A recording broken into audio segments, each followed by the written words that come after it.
Yes, thanks so much. So my name's Matt Freeman. So I'm a reader here in media. A couple of different roles. So I'm some days of the week I'm research lead for film and media, based in the School of Art, Film and Media. And then other days of the week I'm also course leader for a media communications degree. Okay. So I'm going to just talk a bit about, I suppose, the work that I do, which, if you were to just come at it stone cold, it's about marketing. Okay, but I would sort of just like us to move back from that a little bit. It is about marketing, and I'll talk to you about sort of the work that I do, which is really about how do we market immersive experiences.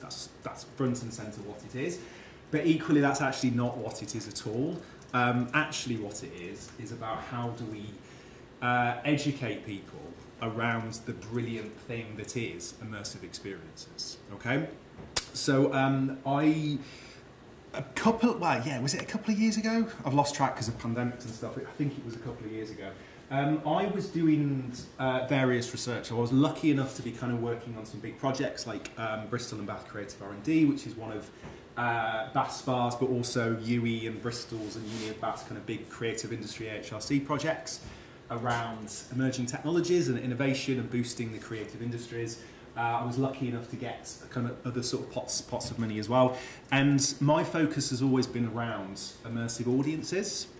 I'm not a creator. I wish I was, but I'm just not talented enough.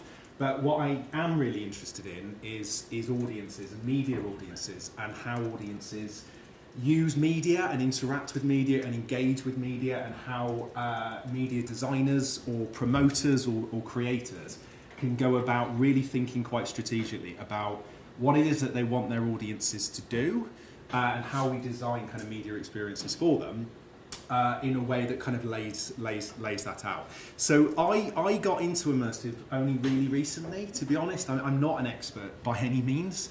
It was literally kind of maybe a couple of years ago that I started researching this kind of area. And the reason why I started researching it was when I was working on projects like Bristol and Bath R&D.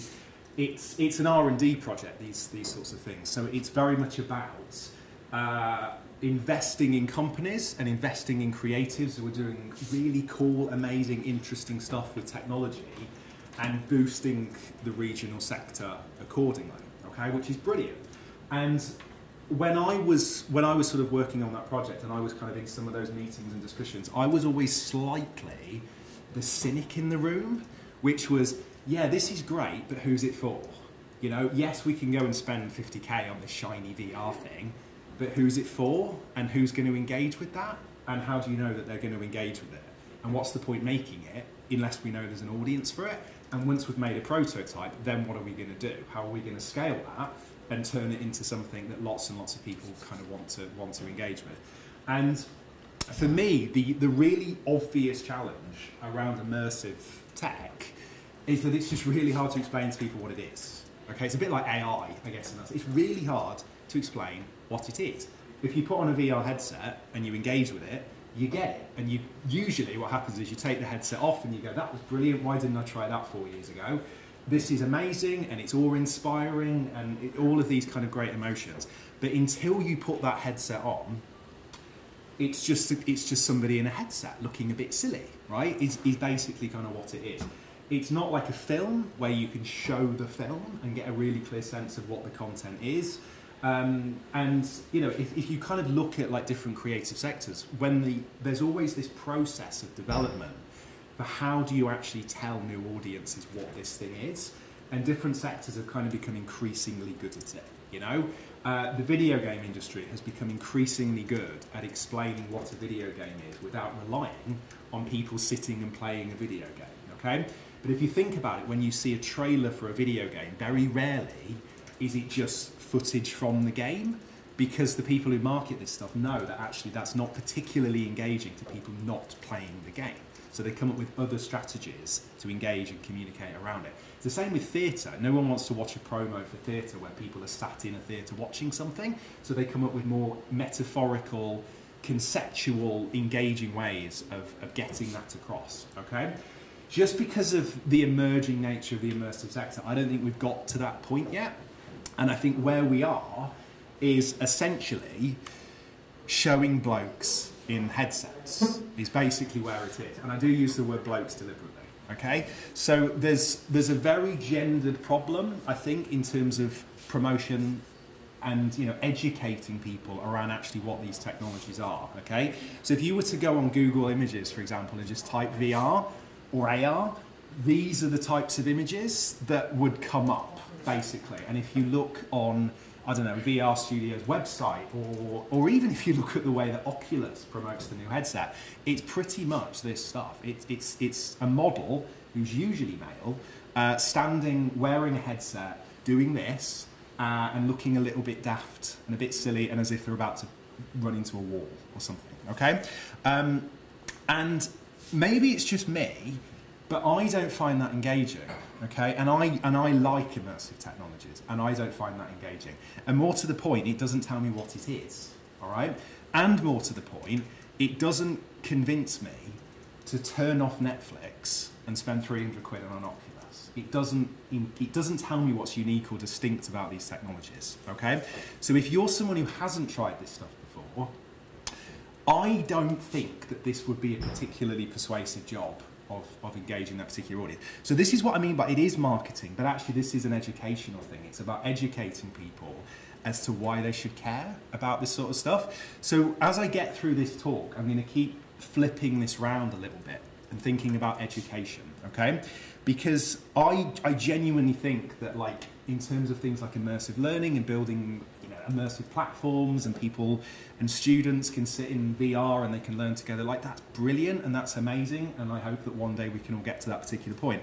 But I know for a fact, if I said to my students tomorrow, so tomorrow we're going to do some stuff in VR, they would flip out and they would run, and there is no way that they would do it, okay? Because there's still quite a lot of anxiety, and if not anxiety, just confusion about actually what it is and what's going to happen when they put that headset on. Like, literally, what are they going to see? What are they going to feel? What are they expected to do? Are they going to expected to play and to do? Are they expected to act and perform? Can they sit down? Do they stand up? Where do they go? Are they going to bump into the wall? All of these sorts of questions, which may seem really logistical, but they're really important kind of onboarding questions that I think, until immersive creators and the sector as a whole can really start to put a lot of time and energy in, I'm not sure the sector's quite going to surge in the way that we all sort of think that it probably should, and we all kind of hope that it probably should as well. There's a massive role about onboarding, and this is about education.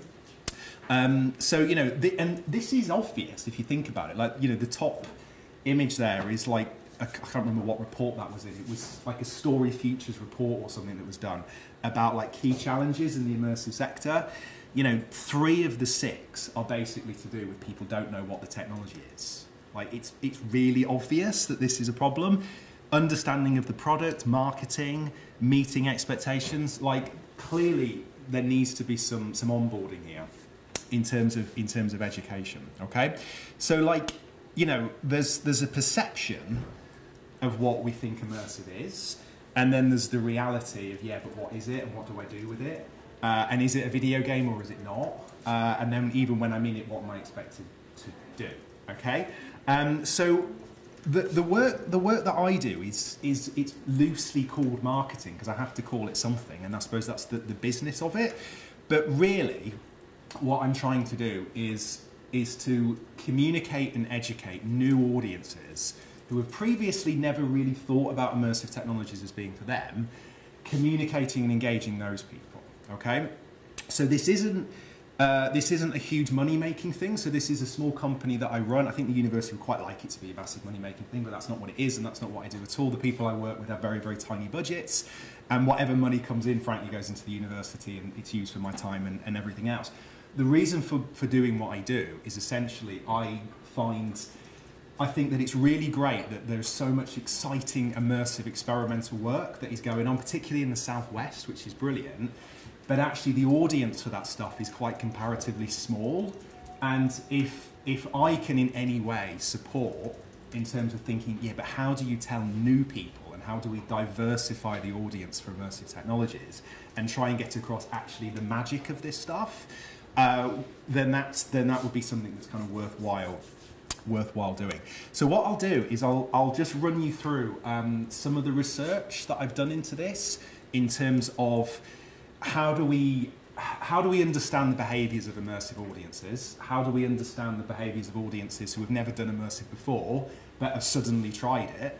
What did they say they liked? What did they say they valued? What drew them back in again? What did they really hate? What did they find confusing? I'll show you some of the like R&D campaigny type stuff that we've kind of done to have a go at exploring new ways of doing this. And then I'll show you some of the more quote unquote commercial, in the sense of like clients that we've kind of more recently worked with to promote immersive experiences to new audiences.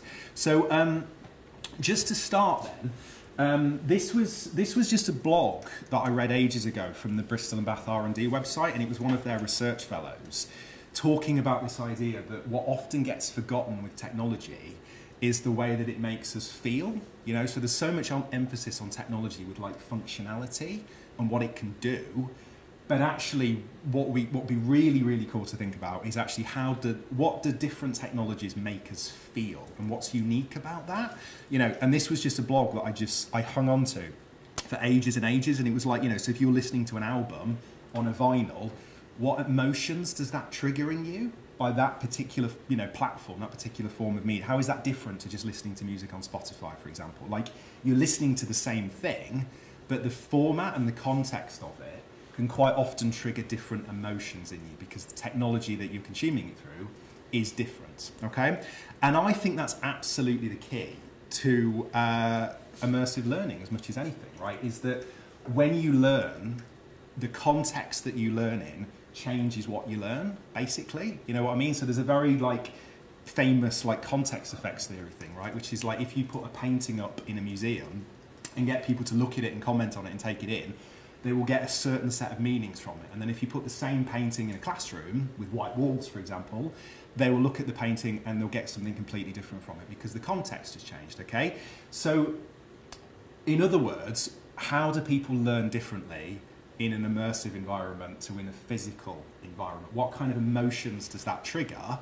And then through that emotional journey, how does that shape the way that we learn, okay? If we can really get to grips with understanding that, I think it's hugely kind of worthwhile effort, but I'll get to all of that, okay? So very quickly, I'll just run you through a past project and a few bits of learnings, and then I'll show you some work. And then like Coral, I've just copied Coral actually, and I've put a little thing for us to have a chat about at the end because I think it worked really well. So I'm sure I leave a little bit of time for that as well, okay? So this was a project from a couple of years ago that was funded by StoryFutures, and basically it was really simple. It was how do we develop new marketing strategies for VR and AR experiences, okay? So what we did was we did lots of academic research into thinking about like the features and affordances of immersive technologies. We did lots of audience research into how do immersive technologies make people feel and who's using them and where and what can we understand about kind of market usages, etc. We had an industry advisory panel. So there was someone from BBC R&D, there was someone from Rewind, and you know, quite really prestigious people who know a lot more than I do to try and advise us about the challenge and indeed offering basically feedback on some of the ideas that we were presenting to them. Then what we did was we partnered with three kind of organisations. Anagram, which is a VR production studio in Bristol, Studio McGuire, which is a sort of immersive arts company, and the National Gallery, self-explanatory, and they were all working on immersive projects, and what we did was we kind of did R&D stuff for them. So it wasn't live campaigns, it was absolutely behind the scenes R&D stuff, and it was, you know, let us use some of your assets to try and promote some of your work, give us access to some of your, like, you know, audiences and networks and mailing lists and that kind of stuff. We will apply some of our learnings about immersive audiences, try and map that onto ways of communicating it to new audiences, and then we will assess and evaluate it to see actually whether or not we were successful in engaging those people, and the key thing is broadening the audience. So people who didn't previously want to go to an AR exhibition, did they now go to an AR exhibition, or did they at least say that they would be more tempted to go to an AR exhibition? And then we publish this in a kind of Bible, which is free to download.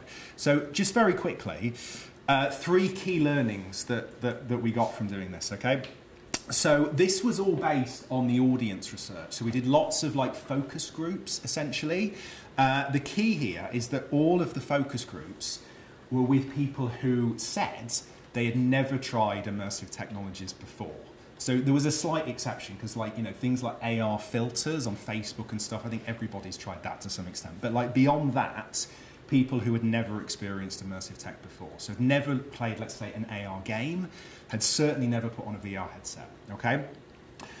Focus groups, conversations, got them to try some of these technologies, got them to play around with some stuff, and then basically chatted to them to find out what they thought was memorable, and the key thing is, you know, what would encourage them to come back and try this thing again, okay?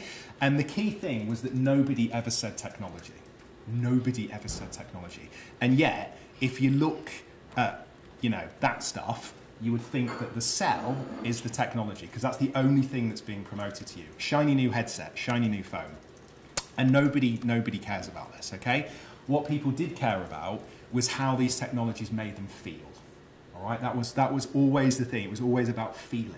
Okay, so sometimes it was quite philosophical stuff, which I thought was really interesting. So the idea that, like, you can, through immersive experiences, you can see the world in a way that you couldn't see previously. There's an artist researcher based in Bristol who does really great stuff around kind of immersive audio, and he kind of talks about how immersive tech can allow you to sort of like see connections in the world that you couldn't see previously. So like really quite profound stuff that's really interesting. People liked the fact that it allowed them to connect with other people, you know, so obviously connecting what Carl was talking about with Mozilla hubs and being in a kind of community space, so all of that kind of stuff. And equally, the fact that it feels really personal and meaningful to you, and you can shape the experience in a way that is really meaningful to you, okay? Something else I thought was really interesting was the one at the end about feeling safe. So many people came away and said, this was particularly VR, is that actually when they were in the VR space, they felt really safe, which is really interesting because, you know, there's a whole bunch of people that would actually like not put on a VR headset because they're worried about safety and they're worried about what will happen when they put it on, okay? But actually when people tried it, so many people commented on this, and it does make sense, right? It's that sense of like you go to another world and it's this magical space that you didn't know existed, and people preferring the magical world to the real world, you know? I did this project in the middle of the pandemic, so maybe that had something to do with that, those kind of emotions as well.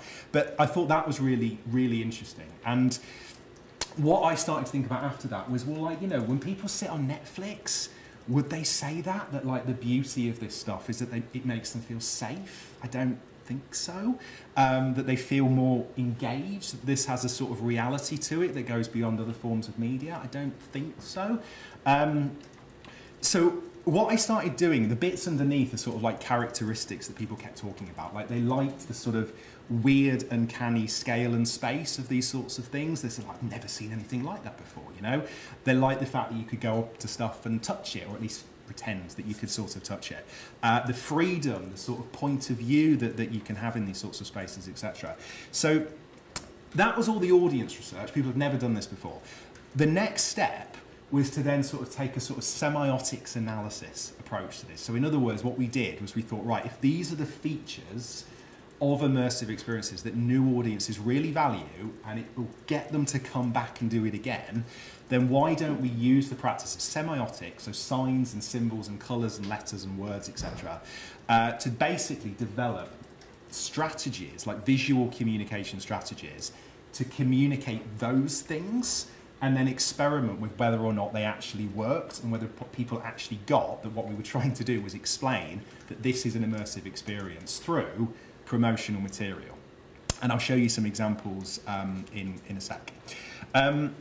The second lesson was that essentially, this is kind of a really key one, to be honest, that I now really hang on to in some of the campaigns and stuff I work on, is that the genre that is used to promote immersive is arguably wrong, okay? So what I mean by that, again, is if you look at this stuff and then were to map a genre to it, to me it's science fiction.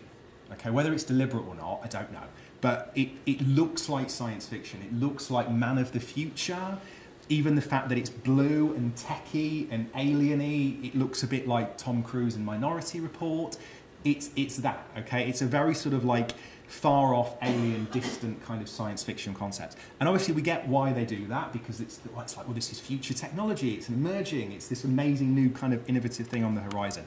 But actually, again, what we found was that that was actually quite off-putting to a lot of people. So people who were into science fiction, great, but actually people who aren't, it was actually quite off-putting because it felt like this far-off, distant thing that wasn't for them. So it was quite off-putting. What we found that actually a more suitable genre for this was magic, okay? And this kind of gets into the psychology of immersive experiences and even learning in an immersive environment, actually.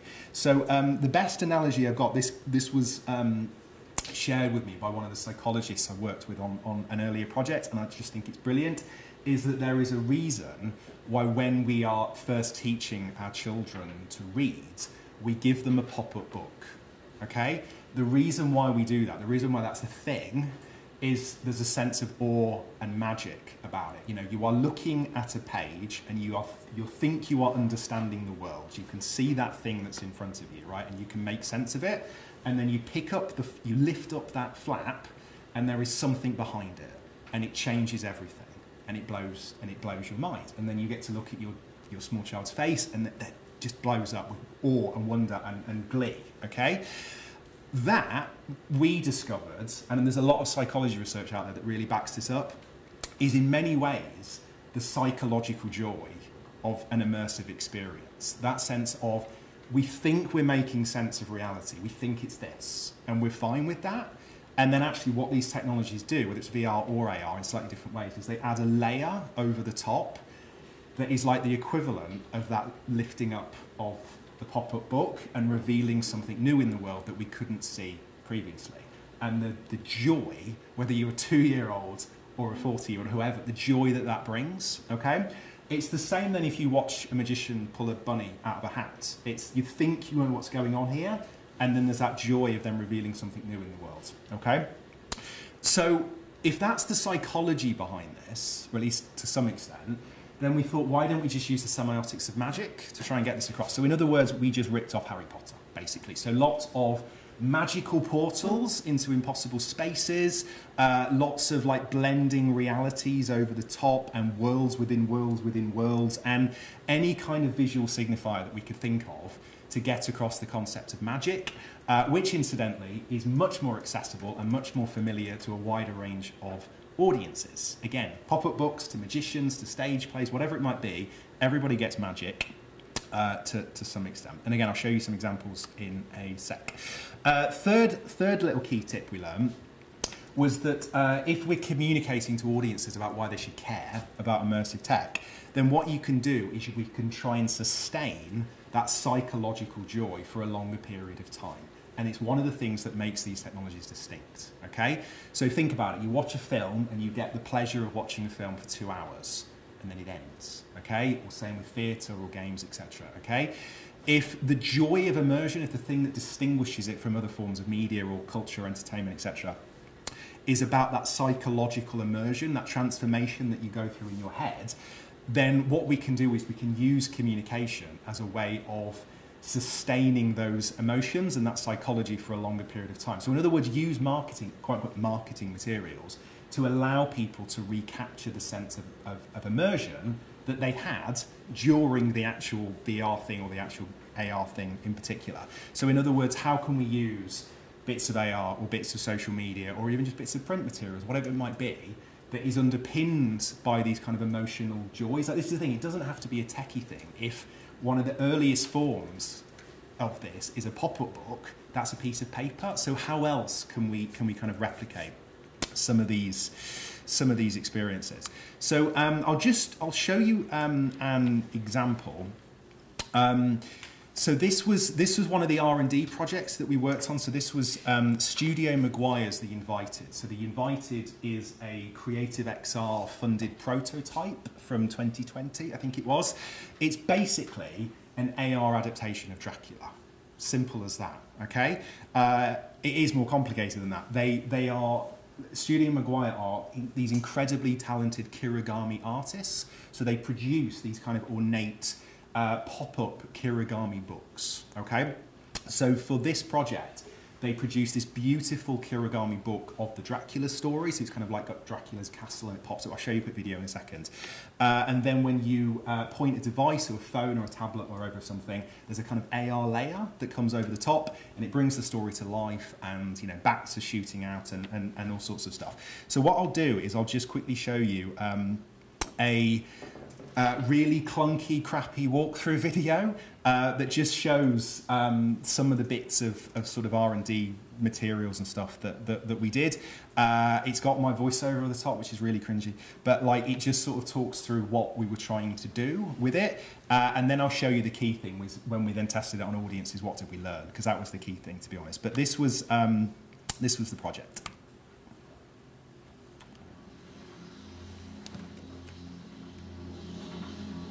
For our AR case study, we partnered with Studio McGuire on The Invited, a 2020 Phase 1 prototype funded by CreativeXR. Set in a dark, secret location, a physical kirigami pop-up book and an AR mobile device spirit detector will summon a small audience through a beautifully unsettling experience in which each page turn reveals a new, exquisite papercraft world and a new set of atmospheric animations to those who were invited to Dracula's reincarnation.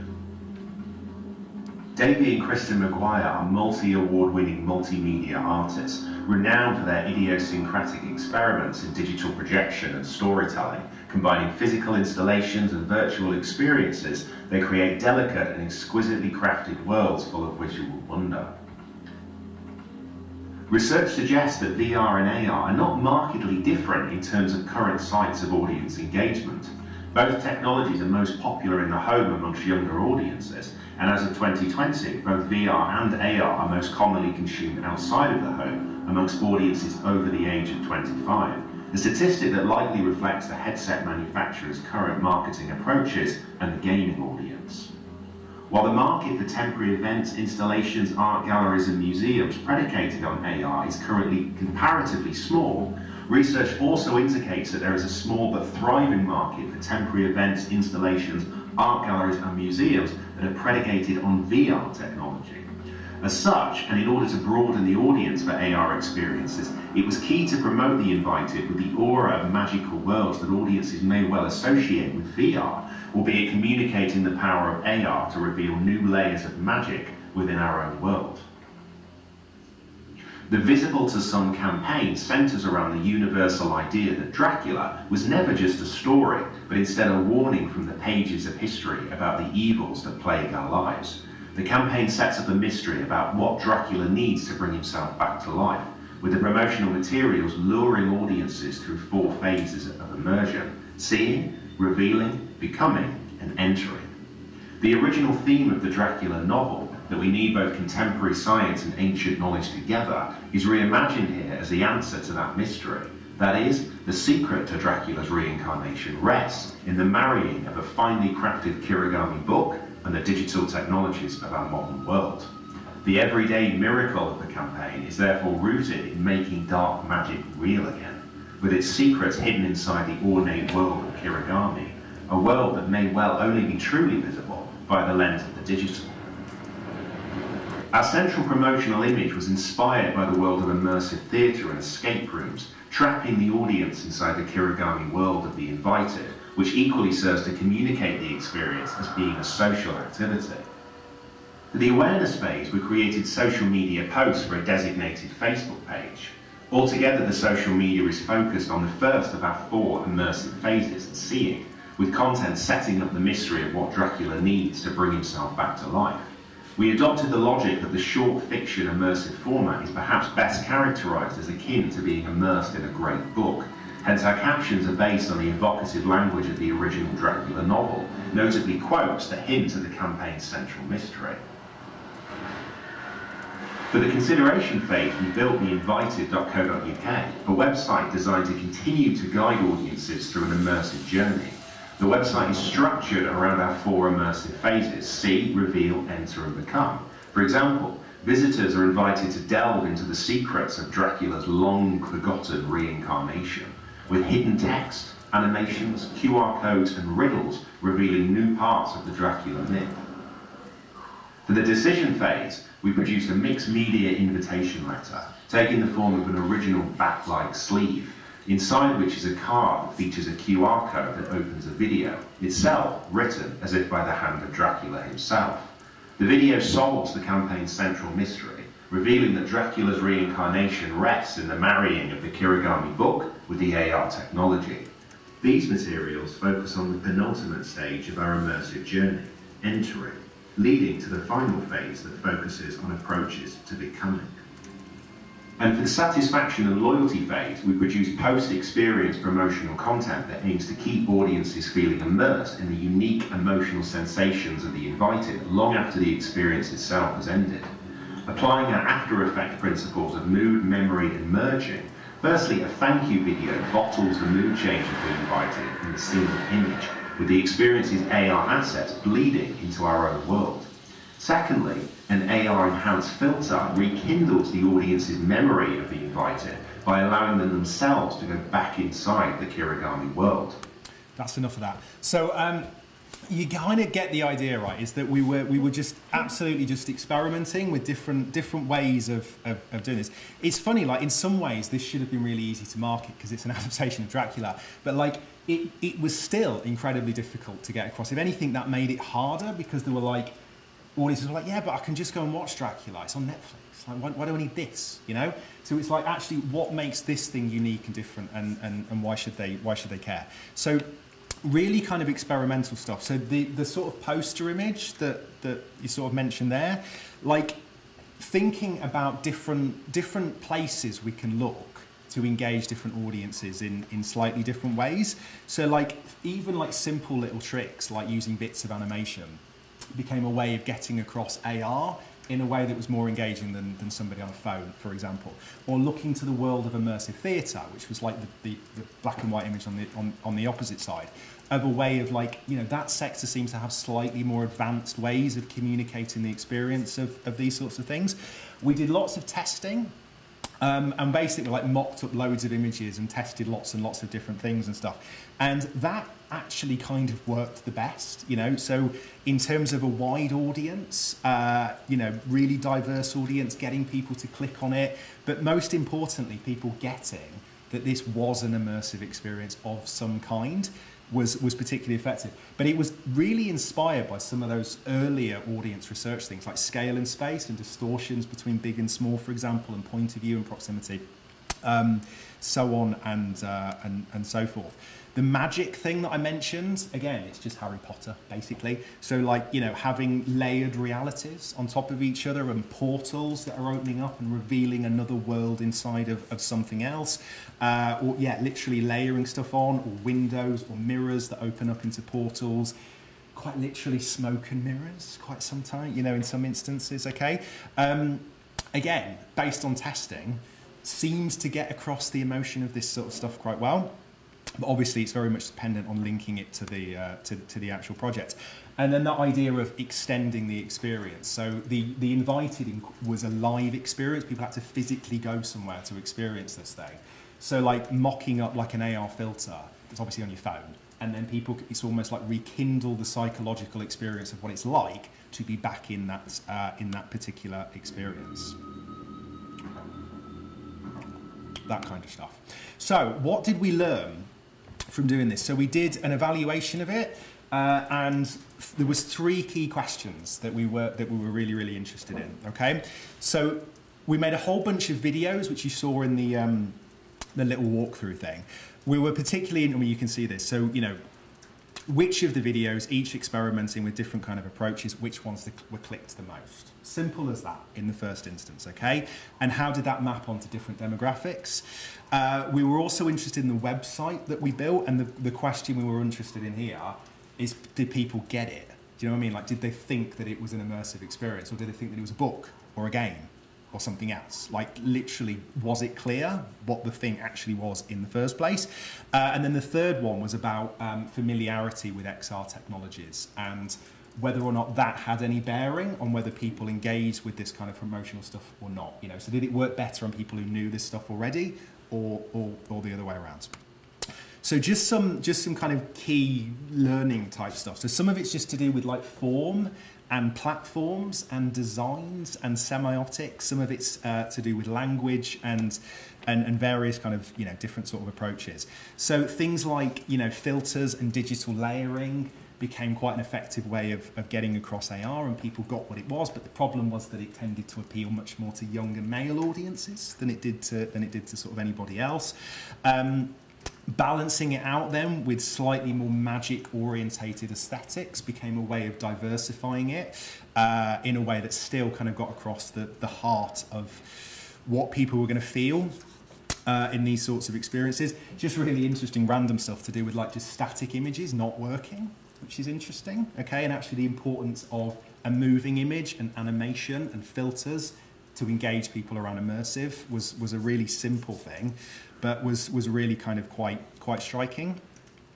In terms of the website, I would say the website's not up anymore because again it was an R&D thing, but like it sort of worked on a reasonable amount of people basically. So 64% looked at the website and they got that it was at least vaguely to do with an immersive experience. So they use words like, well, it's a technology experience, or it's interactive, or it's immersive, or it takes you into the story of the book. So like loosely speaking, 64% of people kind of got it. Of the 36 that didn't, as you can see, they either thought it was a game, a film, or a graphic novel. So in other words, it was a bit crap because they really had no idea what it was at all. It could have been anything at all. So there was a learning there, but it sort of worked, but clearly there's a hell of a lot more learning to do because 36% is still quite high in terms of people thinking it could be a game or it could be a film, okay? And you can see there was an interesting correlation in terms of the age of people as well that tended to sort of guess, if you like, that it was an immersive thing. And then the final thing you can just see here is just to do with like whether people had experienced this sort of stuff before and how they engaged with some of these kind of promotional materials. So you can see it was most successful with people who had some vague experience of it already, but it influenced 31% of people who had never come across this before and said that now they would kind of engage or they would be tempted to go along to this kind of thing. I'm reasonably satisfied with that as a first project, to be honest. Like if 31% people more were engaged by this thing than they were previously, or the way it had previously been communicated to them, I think that's a pretty reasonable start. And you can just see there were some not weird, but interesting correlations, I guess, in terms of the professional sectors that some of these people were coming from as well. So those from education sectors, for example, responded incredibly highly. Not sure why, but it was just one of these interesting kind of correlations. I don't even think I've got it on the slide, but people who were from a technology background hated what we did, okay? People not from a technology background quite liked it. So there's interesting challenges that kind of come out of all of this stuff. And then across those 3 projects that I mentioned, this was a very top level type stat, 69% of all audiences, rising to 78% amongst 35 to 55s, deemed in a survey at least that they found it persuasive. And then we broke that down a little bit further. But even what we then didn't get into doing, which I now need to start doing, is really thinking about language. So a key conclusion, which you can see there at the bottom, is that like literally not calling the thing AR or VR has a massive impact in terms of engaging an audience. So basically, when we didn't tell people at the start that this is a VR or this is an AR thing, the audience grew by up to 40%, okay? And then what we tried doing was we then tested, like at what point do we tell them? Because you have to at some point. So when do you tell them? You know, do you tell them the second bit of the marketing or the third, or do you keep it a secret until the end, you know? And at what point do you just irritate people because you're kind of mis-selling a little bit, okay? So there's all of these sorts of questions that was really interesting, but I just thought that was a really striking one, that just saying at the start, hey, this is a VR thing, can alienate quite a lot of people before you even do anything with them at all, okay? I'll just very quickly just say a little bit about then what we do going forward. So like some of the stuff that we learned from that, and there's been other research aspects that we've done as well. So I've started doing some stuff with psychologists to try and understand like the psychology of immersion and how we can bring that into communication strategies and stuff. But like some of this stuff now informs some of the client work that we kind of do. So one of them is I love this project so much. Well, I love the experience so much. But some of you, I'm sure, will know that just quite recently, I think it was over the summer, Mary Shelley's House of Frankenstein launched, very, very close to us, just around the corner on Gay Street. And it's this fantastic immersive museum, basically. I think is probably the best sort of way of describing it. So it's, you know, kind of 4 stories, grade 2 listed building, beautifully designed space. It's immersive in the sense that every room has a different smell to it and a different ambience, and it kind of transports you psychologically into a different period of time. You get to delve into the history of Mary Shelley. You get to delve into the history of, obviously, Frankenstein and the novel and its adaptations across different media. They've got an escape room. They've got all sorts of really, really kind of great stuff.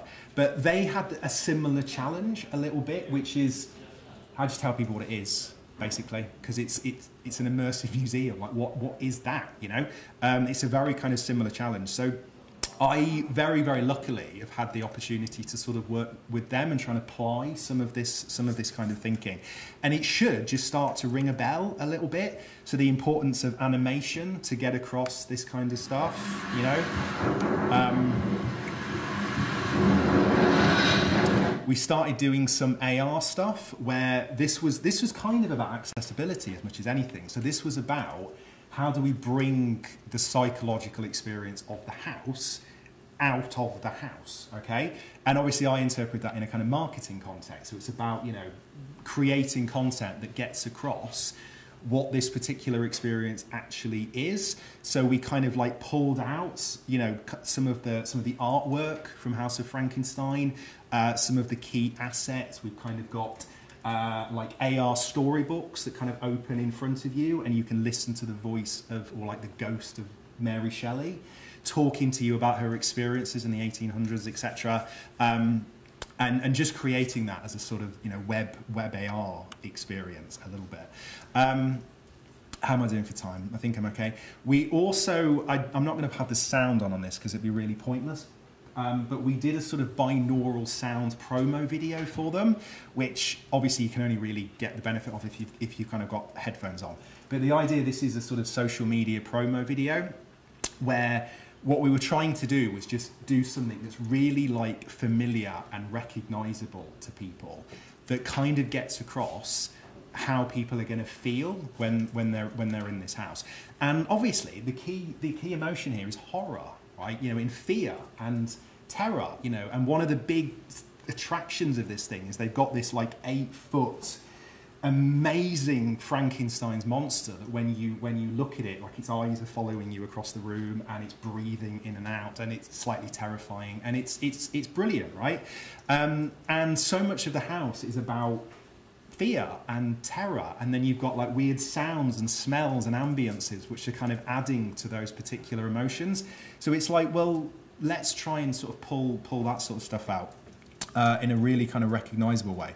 So like one of the simple things we did, which I'm just going to turn the sound off for because again it won't really work otherwise, is like a sort of Blair Witch style project, essentially like a sort of found footage type promo video.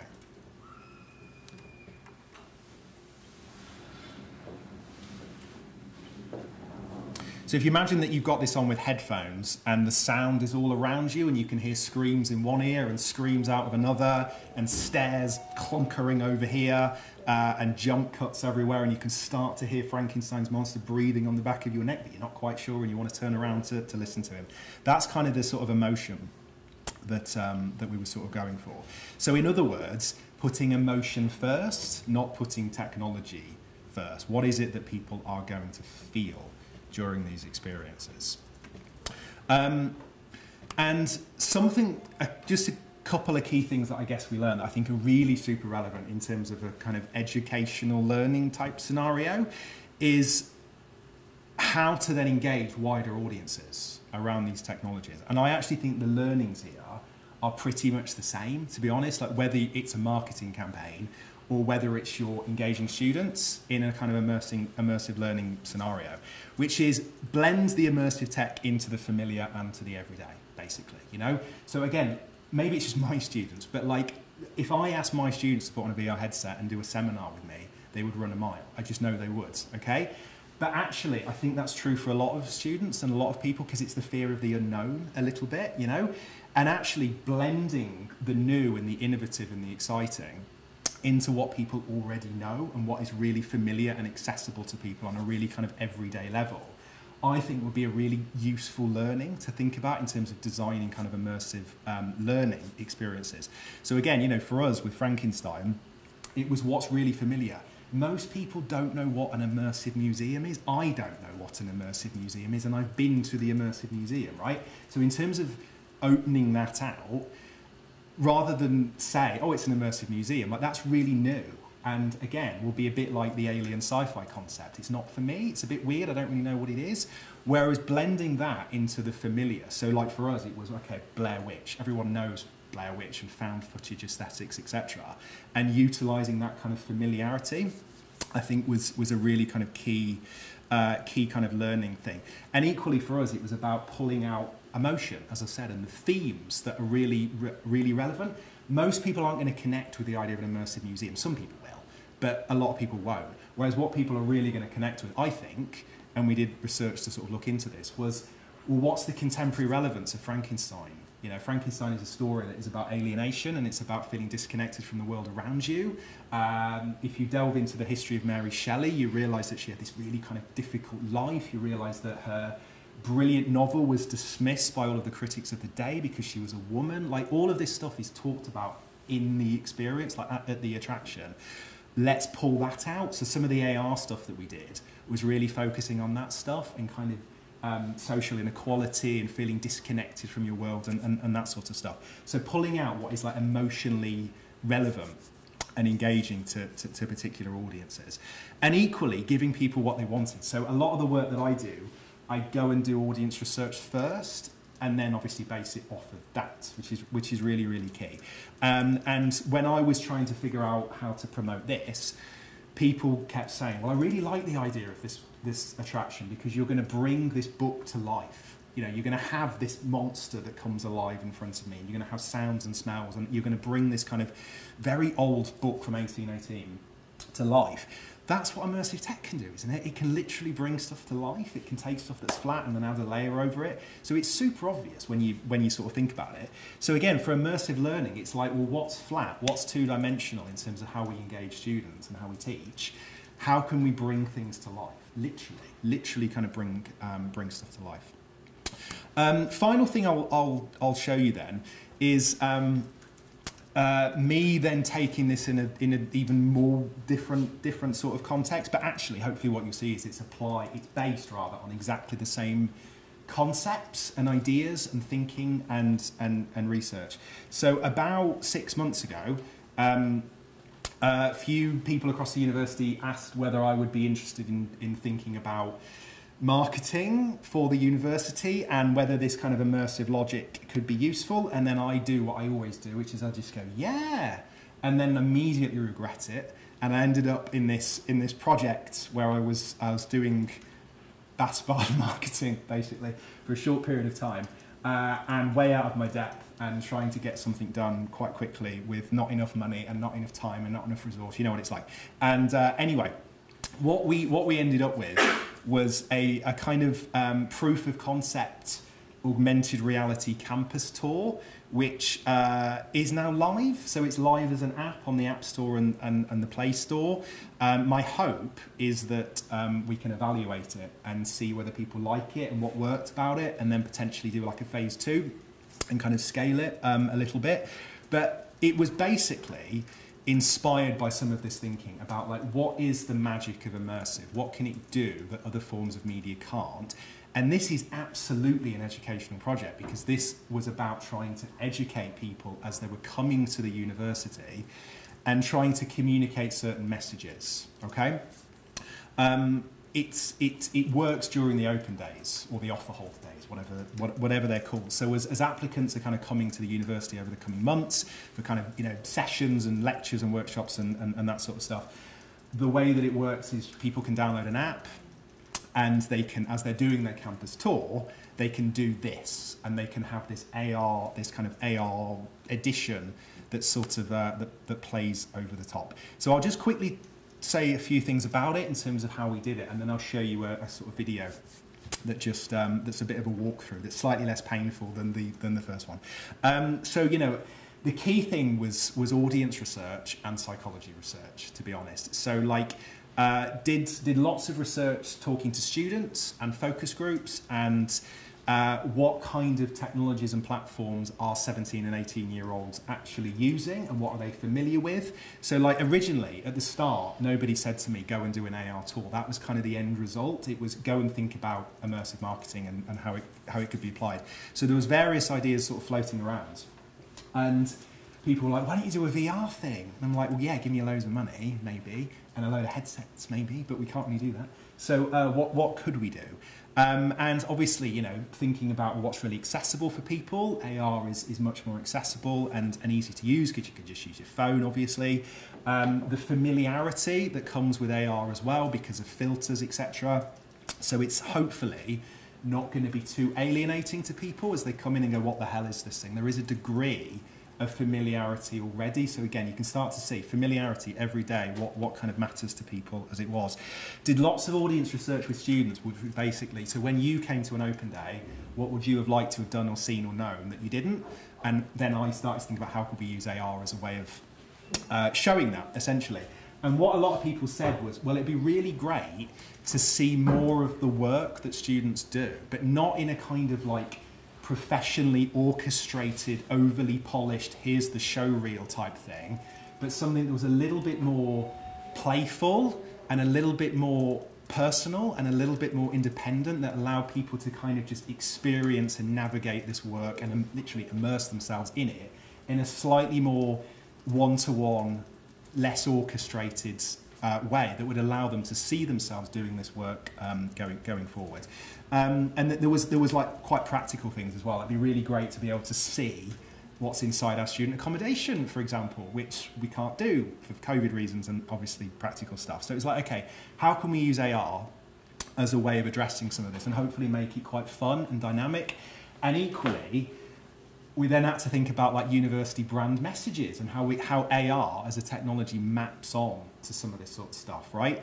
So like we were thinking about, well, what is BathSpa? BathSpa is a university that puts a lot of stock and focus on the fact that it is small but caring, and then it is a creative, innovative university, okay?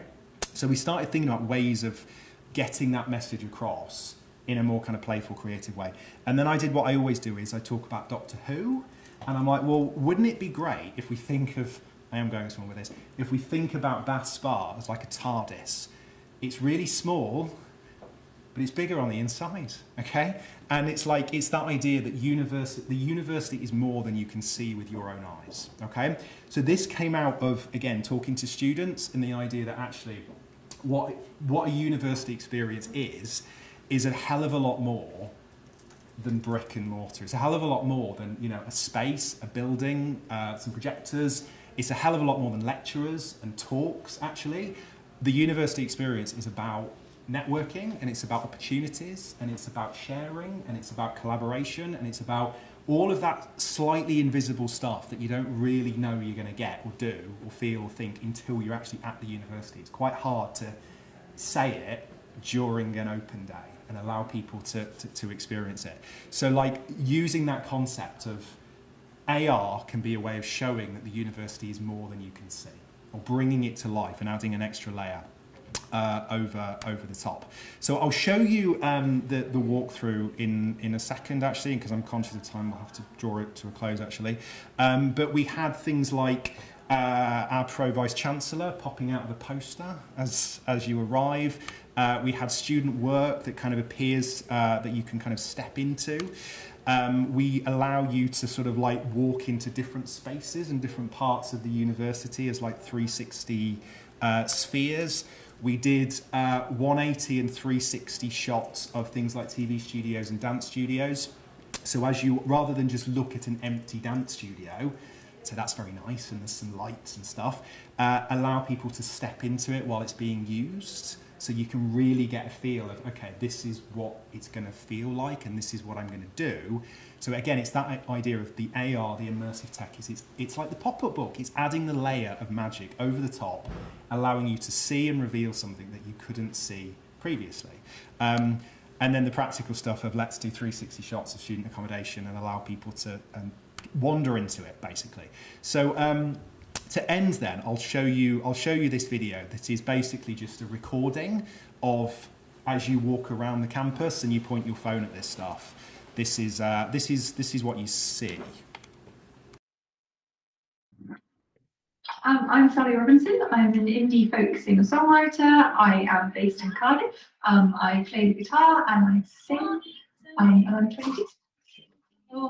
The red leaves are falling, your hands are so cold. I want forever to happen to know. Leave me wondering why. What's the color of you? Hello, my name is Professor Andy Salmon, and I'm Pro Vice Chancellor here at Bath Spa University. It's wonderful to see you, if only via a bit of digital magic. But presenting to you in AR is actually key to our story as a university, to who we are. At Bath Spa, we're a creative community of learners, and all our students are creative problem solvers. They are truly enterprising and innovative. The spaces we offer, the support we provide, the opportunities we create will allow you to thrive, to go anywhere, like this. So, enjoy your day with us, and we look forward to welcoming you again very soon. With Bath Spa, I have met so many new people, including the teaching staff who are so supportive and the lifelong friends that I've made along the way. I have been given so many opportunities, both internally and externally, within my course, and the variety of content I have learned has set me up perfectly for the future.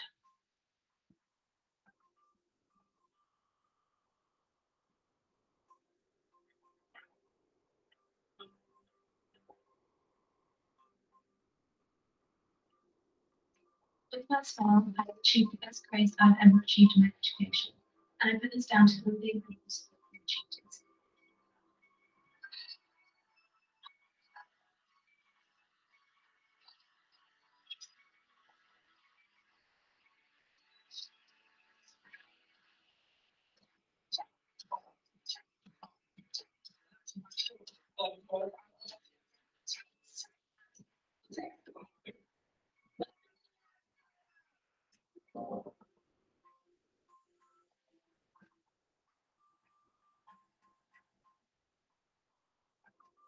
With Bath Spa, I have acquired a balanced understanding of both academic and creative minds of thinking at media with constant support from my course leaders. This has been achieved through academic writing and innovative industry thinking, creating multiple innovative campaigns and projects.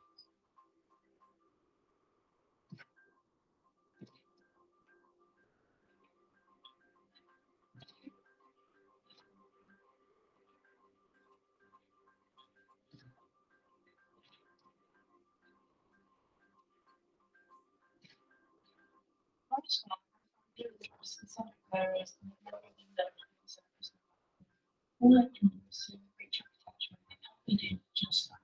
My knowledge and skill sets continuously grow, and hopefully I will build the expertise while you're in industry soon combine.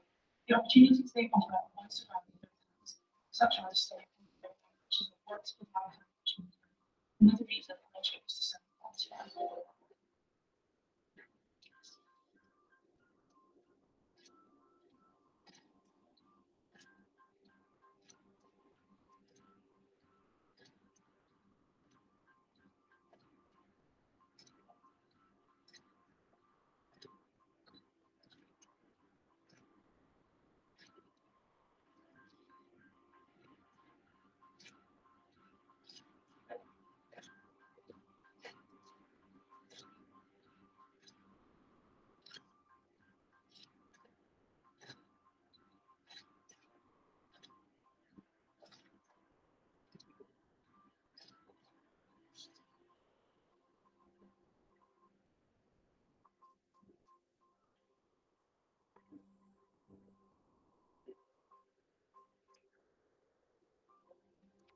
the funniest thing about that whole project was we shot Andy Salmon, Vice Chancellor, against a green screen.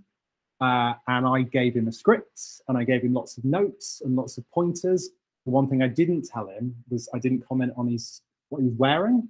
And he turned up wearing green trousers. And then it literally took a lot of very clever people a long, long time to digitally turn his trousers brown so that we could actually use that footage. That was the biggest nightmare across the whole thing. Anyway, just to end them, is I think hopefully the takeaway from all of this, which I think, yeah, this is marketing, but whatever, this is about learning and designing and thinking about how immersive tech can be used for this sort of stuff, is that it's not about technology and it's not about shiny new stuff and thinking about just replacing the old. It's about what do these technologies do that everything else doesn't do?